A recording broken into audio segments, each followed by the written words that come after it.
ಅವನ ಕಲ್ಪನೆ ಎಲ್ಲ ನಿಜ ಆಗಬೇಕಾದ್ರೆ, ಅವನು ಬೆಟ್ಟ ಆಗಿ ಸಂತೋಷದಿಂದ ಸಂಭ್ರಮಿಸ್ಬೇಕಾದ್ರೆ, ಬೆಟ್ಟಕ್ಕೆ ಯಾರೋ ಟಣ್ ಅಂತ ಗುದ್ಲಿಯಲ್ಲಿ ಹೊಡ್ದಂಗೆ ಆಗುತ್ತೆ. ಸೊ ಅವಾಗ ಬೆಟ್ಟನ ಯಾರೋ ಹೊಡ್ದಂಗಾದಾಗ ತಿರುಗಿ ನೋಡಿದ್ರೆ ಅದು ಬೆಟ್ಟನ ಹೊಡೆದವನು ಕಲ್ಲು ಕುಟುಕ.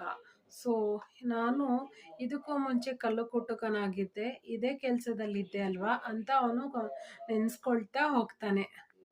ಆ ಬೆಟ್ಟವನ್ನು ಅಲ್ಗಾಡಿಸ್ತಾ ಇದ್ದಂಥ ಕಲ್ಲು ಕುಟುಕ ಇವನಾಗಿದ್ದ. ಸೊ ನನ್ಗೆ ಅಷ್ಟೊಂದು ಶಕ್ತಿ ಇರೋವಂಥ ಒಂದು ಕಲ್ಲು ಕುಟುಕ ವೃತ್ತಿ ಇತ್ತು.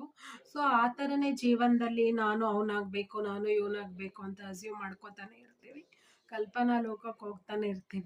ದೇವರು ನಮಗೆ ಕೊಟ್ಟಿರೋಂಥ ಒಳ್ಳೆ ಆಸ್ತಿ ಅಂದರೆ ನಾವಿವಾಗಿರೋ ಪ್ರೆಸೆಂಟ್ ವೃತ್ತಿ, ಅದನ್ನು ನಾವು ಕಡೆಗಣಿಸಿ ಬೇರೆದಾಗಬೇಕು, ಅದಾಗಬೇಕು, ಇದಾಗಬೇಕು ಅಂತ ಕನಸು ಕಾಣಬಾರ್ದು.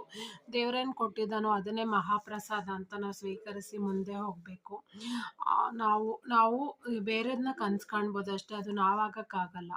ಸೊ ಇದೊಂದು ನೀತಿ ಕಥೆಯನ್ನು ನಿಮ್ಮ ಮುಂದೆ ಹೇಳ್ತಾ, ಸೊ ನಾನಿವತ್ತು ಸೈನ್ ಔಟ್ ಆಗ್ತಾ ಇದ್ದೀನಿ. ಸುಮಾ ಫ್ರಮ್ ಸುಮಾ ಡಾಟ್ ಚುಮ್ಮಿ ಚಾನಲಿಂದ. ಬಾಯ್.